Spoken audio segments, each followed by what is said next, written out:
Ngayon naman po tayo ay dadako sa pinaka-importanteng parte ng ating gawain. Ito ang ating Word of God. Tinatawagan ko na po si Pastor Arnold Zuleta.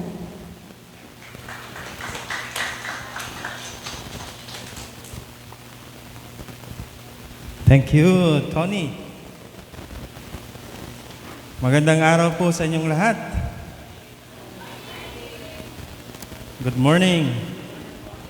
Merry Christmas. Parang sarap pakinggan ng maligayang Pasko, ano? Ako po ay 12 years na hindi nagpasko sa Pilipinas, kaya ewan ko kung ganun pa rin yung Pasko. Well, salamat sa Panginoon at ipinag-ingatan niya kami sa biyahe kahit hindi pa ganong nakakatulog. Pero nung nagbibiyahe kami, hindi ako excited eh. Pero nung tumating na ako dito, naging excited na ako. At makikita ako kayong muli. Sabi ng aking asawa, almost 2 years. Pero yung counting ko, 1 and 6 months lang. 1 and 6 months. Well, hindi po natin pag-uusapan yung bakasyon. Pag-uusapan po natin ngayon ay napaka-importanteng bagay. Direkta na po tayo sa mensahe ng Panginoon. Ang title po nito ay The Advent of the Great Joy, o sa Tagalog, ang pagdating ng malaking kagalakan. Sa Latin, Adventus Gaudium Magnum, no? Ang pagdating ng malaking kagalakan. Isaiah chapter 9 verse 6. Tayo po tayong lahat ulit. Sapagkat isinilang ang isang sanggol na lalaki para sa atin, ibibigay sa kanya ang pamamahala at siya ay tatawaging kahanghang tagapayo, makapangyarihang Diyos, walang hanggang Ama, prinsipe ng kapayapaan. Purihin ka aming Panginoon, sapagkat sa iyo ang amin pong kagalakan, Panginoon. Sa iyo nagmumula, ito po ibinigay niyo po sa amin.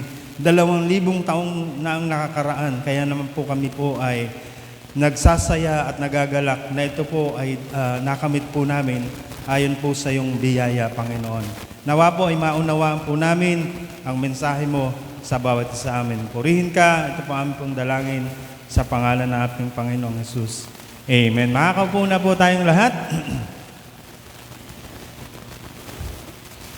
Ito po ay sulat ni Isaiah. No? Ito po ay prophecy o propesya, hula ni Isaiah na binigay sa kanya ng Diyos. Nang sabi doon ay isisilang ang isang sanggol na lalaki. Sino itong tinutukoy? Kung kilala niyo siya. Si Jesus, ano? Sanggol na lalaki para sa atin. 2,000 years ago, di ba? 2,000 years ago nangyari that Jesus Christ was born in a big hotel. Tama ba yun? Sa hotel ba siya sinilang? Hindi. Siya ay isinilang sa isang sabsaban. O tayo isinilang tayo saan? Sa magarang panuluyan. Yung iba sa inyo siguro sa ospital sinilang at may magandang banig o may magandang higaan. Pero ang atin pong Panginoon, isinilang siya sa isang sabsaban. Try to imagine that. No, maraming metaphor dun sa bagay na yun. Mamaya titingnan natin kung paano. Sinulat ito ni Prophet Isaiah nearly 800 years before the coming of Christ.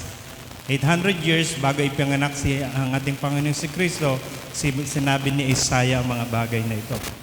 Ito ay hula at pagtupad ng Diyos doon sa tipan niya kay Haring David. Yung Davidic covenant na sinasabi. Sapagkat anong nangyayari dito sa Israel? Yung Israel is under sila ay bihag ng mga Assyrians. Imagine mo, wala silang kalayaan and they are desperate. Wala silang pag-asa. Pero sinabi ni Isaiah, meron tayong pag-asa. Yung dating ng ating Panginoon ay magbibigay ng malaking pag-asa, malaking kagalakan sa bawat isa. Kaya isinulat niya at sinabi niya sa mga Israel, yung Davidic covenant na sinasabi, is a promise made by God to David. Anong promise ni Lord? Sabi sa 2 Samuel chapter 7 verse 12, pagkamatay mo, sabi ng Diyos kay Haring David, pagkamatay mo, isa sa mga anak mong lalaki ang hahalili sa iyo bilang hari. Sino yung humalili kay Haring David? Di ba si Solomon? Yun yung tinutukoy niya. Pero, sabi dito, at patatatagin ko ang kanyang kaharian. Si Solomon yung tinutukoy niya. Doon sa verse 13, sabi niya, siya ang magtatayo ng templo para sa akin, which is totoo. Doon sa 2 Chronicles, mababasa natin yung mga detail na si Haring Solomon nagpatayo ng temple. Sabi dito, ituloy natin, at sa kanyang angkan magmumula. Sa angkan ni Haring Solomon. Sa kanyang angkan magmumula ang maghahari sa aking bayan magpakailanman. Sino yung tinutukoy na? Si Jesus. Not anymore Solomon, not anymore King David, but Jesus Christ. So therefore, si Lord Jesus Christ ay galing sa lahi ni Haring David. Siya yung maghahari magpakailan paman. Ang sabi dito, He is the wonderful counselor. Ano ba yung sinasabi pag sinabi nating wonderful counselor? It is a kind of character of a king. Wonderful means, dito sa context na ito, it is incomprehensible. Hindi natin mauunawaan yung word na wonderful. Di ba? Pag sinabi mong wonderful, ang tawag sa Tagalog nun? Kaaya-aya. No? Higit pa doon sa mga salita na yun. It is beyond. No, higit pa sa ating pagkaunawa. Wonderful. Si Jesus Christ came as a child. Diba? Nung nilikha ng Diyos ang tao, anong nangyari? Malaki na agad si Adan, diba? Malaki na agad siya. Big boy na. Si Jesus, when He came to the world, He was an infant. Pinanganak siya sa Bethlehem. Bethlehem is 10 miles away from Jerusalem. Yung Jerusalem is the capital city of Israel, no? Tingnan niyo mabuti, ano? If we say He is the Son of God, so therefore He deserved a high-profile place. Na dapat doon siya ipanganak, ano? Sa isang magarbong tirahan, sa isang magarbong villa or etc., ano? Sa isang 5-star hotel. Pero anong nangyari? But instead, yung appearance niya dito sa mundo ay napaka-low profile. Nasa sabsaban siya. Anong ibig sabihin nun? Ang ibig sabihin, it is symbolizing meekness, humbleness. Or sa mga Gen Z, sabi nila, low-key. Low-key lang tayo ngayon. He is approachable. Kasi wala namang gwardiya dun sa manger eh. Bago ako pumasok, may gwardiya. Wala. Everyone can approach. Well, in fact, on that night, marami yung pumunta sa kanila. No? Yung mga naroon sa field. No? That's why, yung exact date nung panganakan ni Jesus Christ is not about December 25. Wala tayong pag-aawayan doon. Baka ngayon, pinagtatalunan pa natin yan. Regardless, kung kailan siya pinanganak, kasi nga walang nakatala sa Biblia kung kailan siya eksaktong ipinanganak. But we are celebrating because of the Roman. No, yung first Christmas was held during the 336 CE. Ang ibig sabihin nun, 336 years in the year of millennium, in the current era, yung ibig sabihin, ano? 2,000 years ago na yung nangyari at hanggang ngayon nasa 21st century na tayo, no? So napakatagal na, no? Kaya yung 25 na December is not about yung kapanganakan ng Diyos.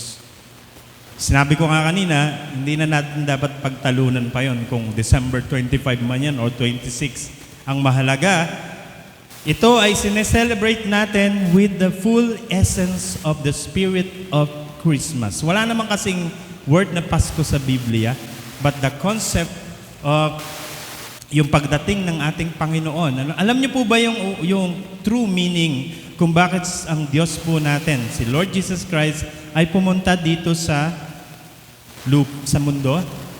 Para ano? Para magkaroon ba ng Pasko? Hindi. Para iligtas niya yung mga taong makasalanan tayo. Therefore, there should be a forgiveness, a love, hope, and joy. Kaya yung tema natin ngayon is, joy is here. The advent of the great joy. Yung pagdating ng malaking kagalakan. He came, si Jesus Christ came as an infant, in a child in the manger. Amazing, di ba? Amazing. Di ba kahanga-hanga yun? Sapagkat siya ay anak ng Diyos. Pero dun siya sa sabsaban para abutin yung pinakaaba. Minsan nag-iisip tayo, oh Lord, ako pinakaaba na ako eh. Tingnan niyo si Jesus Christ. Pinanganak siya sa sabsaban. Wala naman sigurong pinanganak sa sabsaban dito. Meron ba? Meron ba? Wala. Philippians chapter 2, verse 7. Sa halip, sabi sa Pilipos, sa halip, ibinaba niya ng lubusan ang sarili niya sa pamamagitan ng pag-aanyong alipin. Naging tao siyang tulad natin at sa pagiging tao niya, nagpakumbaba siya at naging masunurin sa Diyos hanggang sa kamatayan. Maging sa kamatayan sa krus.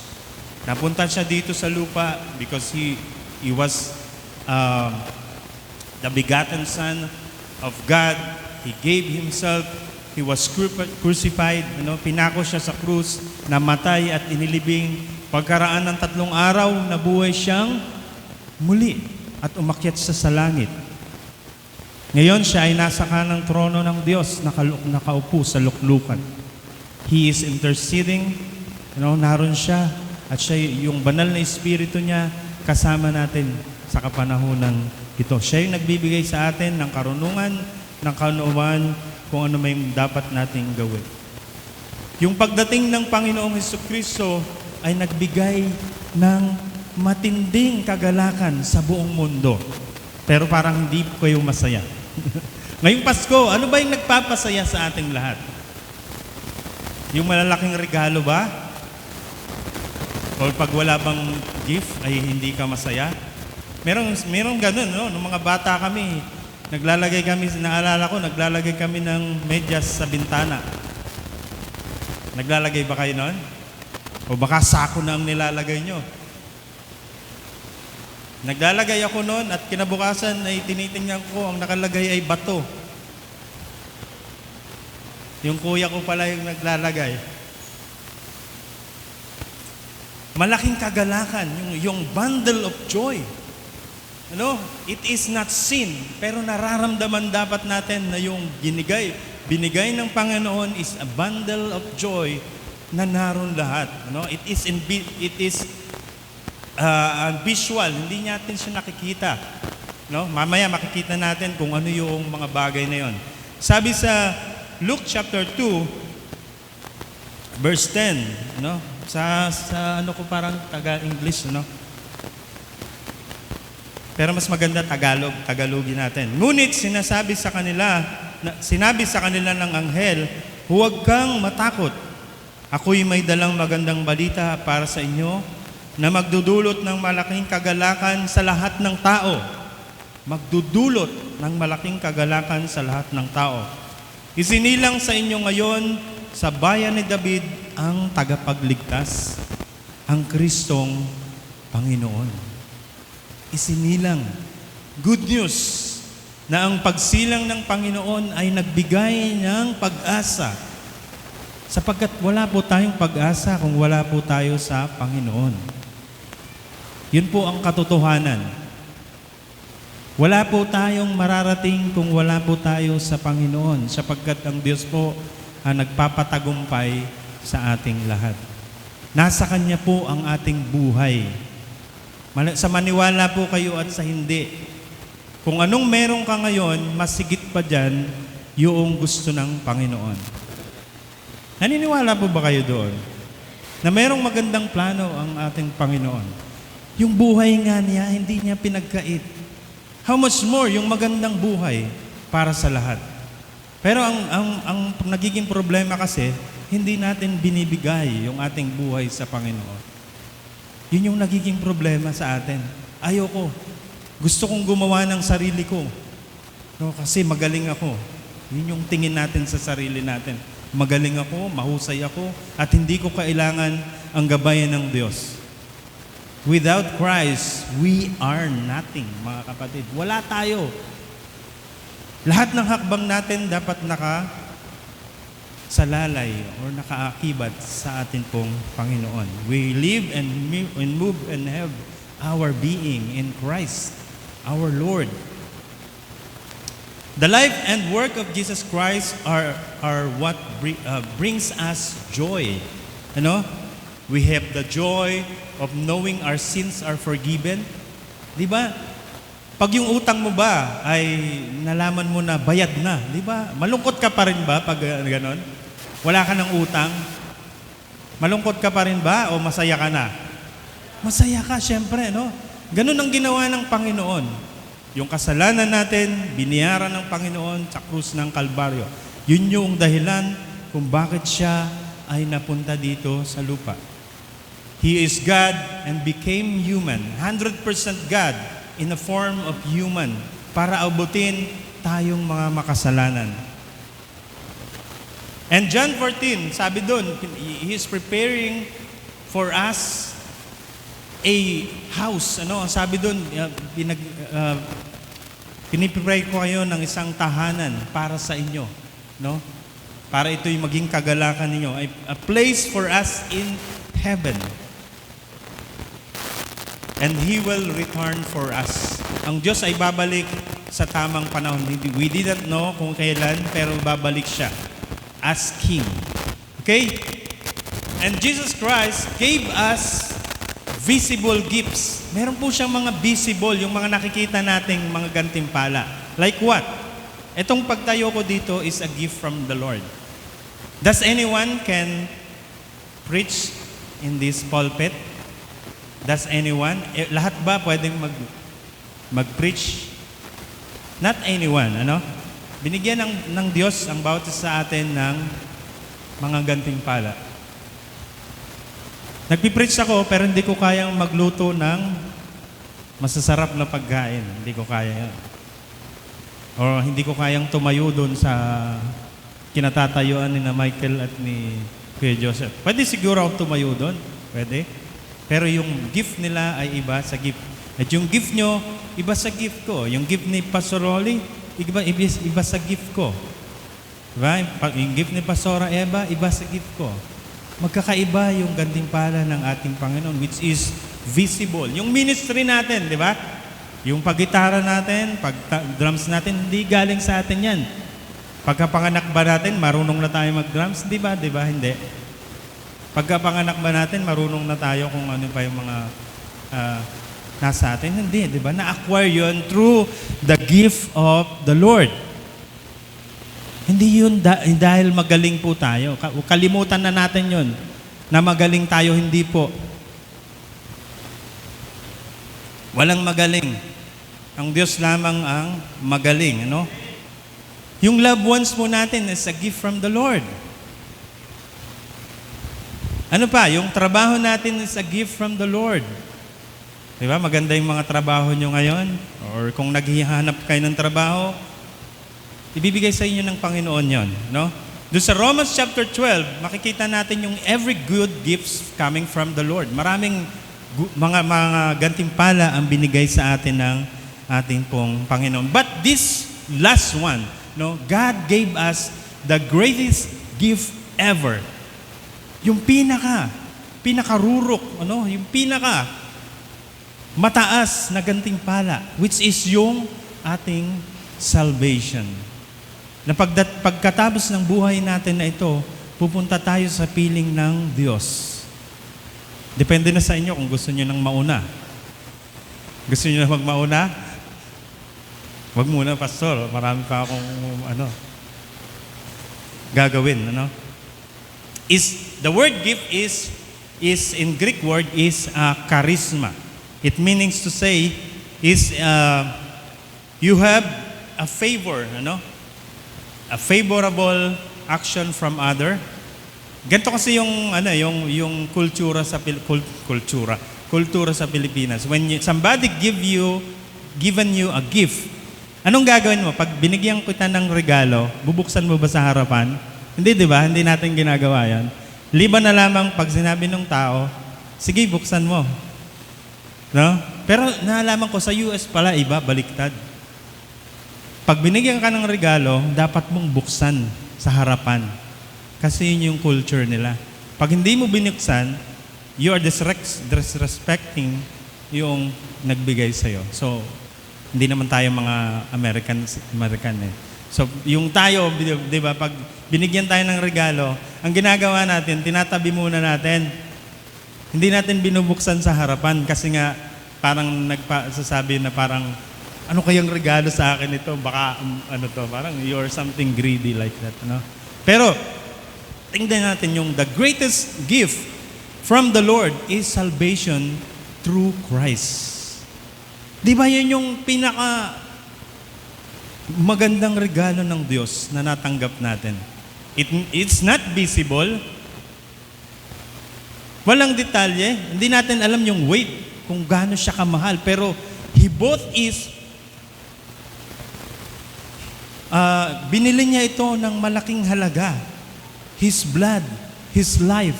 He was crucified. Pinako siya sa krus. Doon sa krus ng Kalbaryo. Para ibigay yung buhay doon sa mga taong makasalanan. Tayo ay makasalanan at tayo ay iniligtas ng Panginoon. Well, therefore, ito yung pinakamaganda. Kapag binigyan ka ng regalo ng Panginoon, it is irrevocable.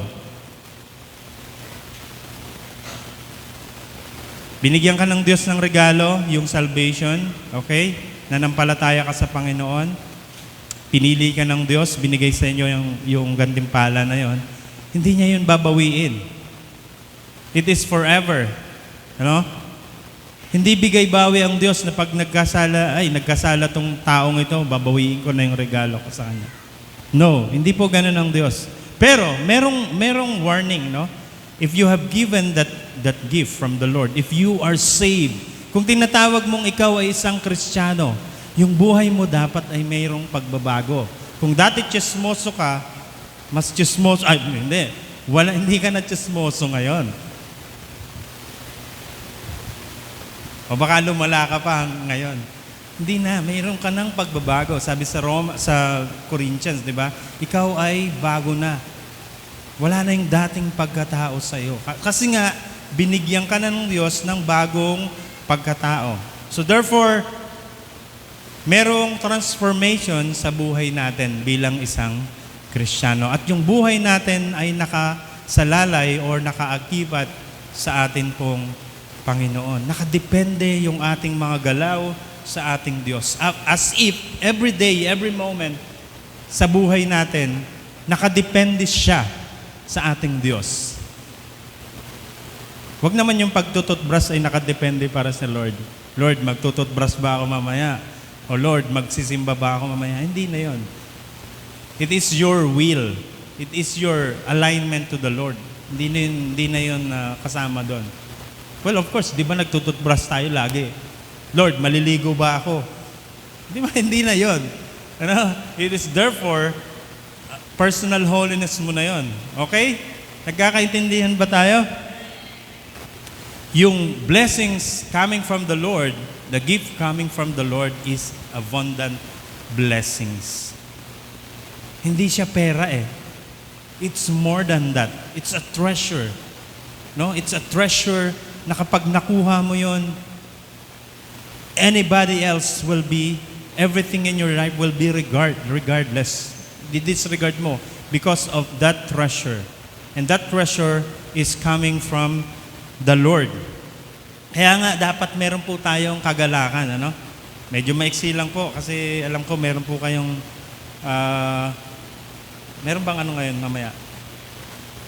Christmas party. Ayan.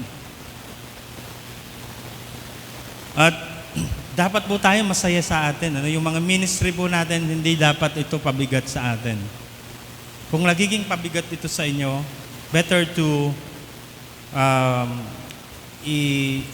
i-analyze natin yung mga sarili natin. Kasi hindi gusto ng Panginoon yun. That we are serving Him, but it is a burden for us. Hindi dapat ganun, ano? Yung mga, kung ano man yung ministry natin kinabibilangan ngayon, dapat masaya tayo. Or ang pinaka-importante, masaya ka dapat sa buhay mo. Well, of course, masaya ka kasi nga pinagpapala ka ng Panginoon. At yung mga pagpapala na yon is coming from the Lord. Again, mabuti po ang Diyos. Kung titingnan po natin yung buhay natin from January until this time, makikita niyo po kung gaano yung mga ginawa ng Panginoon sa atin. Try to count. Count your blessings, sabi nga ng hymnal. Count your blessings. Hindi mo siya mabibilang. Kasi nga, sunod-sunod yung blessings ni Lord.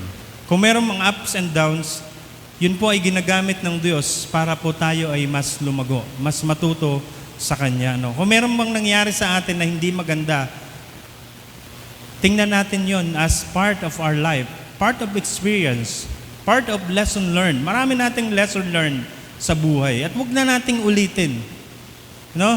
Yung susunod na taon, sabi ng iba, I hope na mas maganda yung next year. Pero magkasunod lang po yung 2024 at 2025. Walang pagbabago doon. Kung ano yung ginawa mo ng 2024, dapat magbago ka ng 2025. Kung ano yung style mo. No? Come closer to the Lord and magpagamit po tayo sa atin pong Panginoon. Sa mga magulang, sa mga kabataan dito, sa mga magulang natin, mas i-honor natin sila. Of course, we honor the Lord. If we honor our parents, we honor the Lord. Diba? Yung simpleng mga bagay na yon ay dapat natin laging isipin. Honoring your parents means honoring the Lord. Dapat nakatatak lagi sa puso natin, sa isip at sa puso natin na yung paggawa natin araw-araw. Whatever you do, do it for the glory of God, not for yourself. Do it for the Lord. Whatever you do. Alam niyo yung ibig kong sabihin. I will not further explain it. And purihin ang Panginoon. Jesus is the best gift ever. Salvation coming from the Lord. Salvation belongs to the Lord. The true meaning of Christmas is not about Santa Claus. It's another history. Minsan, ito na lang, last na lang. Minsan, mas excited tayo kay Santa kaysa kay Lord. Minsan, di ba? Ganun, no? Mas excited tayo kasi yung si Santa means gift. No? Maraming gift. Pero hindi nakakalimutan natin that the Lord Jesus Christ give us the best gift ever.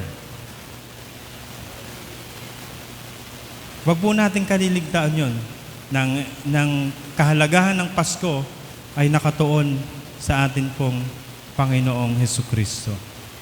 Amen? Palakpakan po natin ang ating pong Panginoon.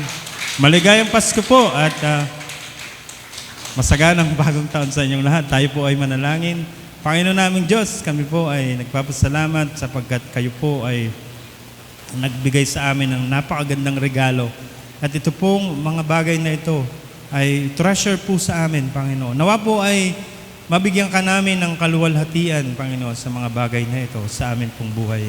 Purihin ka, ito po ang pong dalangin sa pangalan ng Panginoong Jesus. Amen. Amen. Purihin po ang Panginoon.